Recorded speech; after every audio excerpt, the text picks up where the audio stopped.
Hi guys, it's Eliza Freed, author of Forgive Me. Today I'm participating in the new adult Read Aloud, and I am honored to be reading from Tibbets' Carrier. It's a new adult dystopian pubbed by Carina Press, and you need to go get it because the sequel to it, titled Walled, will be out in December. So here we go, from Tibbets' Carrier. Through the cloudy air, I saw a motorcycle under the bridge, and what appeared to be Doc pacing back and forth. As I approached, the clouds faded and he saw me. His face rose and then fell once he realized I was alone. I think mine did the same when I noticed Sonia wasn't there either. Doc wrung his hands, then combed them through his hair so hard I was sure he could have pulled some out. He was as pale as ice. "Tim?" he asked. I shook my head. I heard shots. His face fell further, if that was even possible. He choked back a sob and coughed at the effort. "I don't know what happened to Sonia," he said and sniffed. His green eyes were bright headlights. "I'm so sorry," I said, not bothering to hide my tears. "It's my fault." Doc shook his head. "We all knew what we were doing." "But if it wasn't for me," I protested. "Stop, just stop," he said. He buried his face in his hands.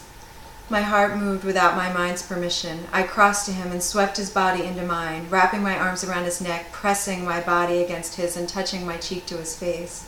He melted into my embrace. His arms encircled me and his hands wrapped around my back. He buried his face into my neck. We held each other as he fought for control of his emotions. Even in the cool, cloudy air, his body was liquid lava. When at last his breathing became slow and smooth, our faces parted. We stared at each other, our lips practically touching. My heart thumped so loudly in my chest I was certain he could feel it.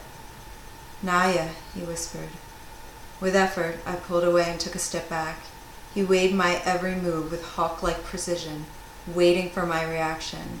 His arms hung limply from his body, and he was breathing hard.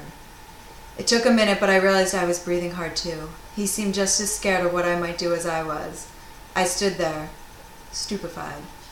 Eventually, after I didn't have a mental breakdown, he broke eye contact and walked to the motorcycle. He sat on it, kicked up the stand, and turned the key. "Come on." I climbed on behind him. I didn't know what to say. "You'd better start calling me Rick," he said, and he pulled the bike through the tunnel under the bridge and rode around to an archway leading back onto the boulevard. We zipped along between cabs. I buried my face in his back. I didn't know where we were going. Once again, that's from Tibbets' Carrier.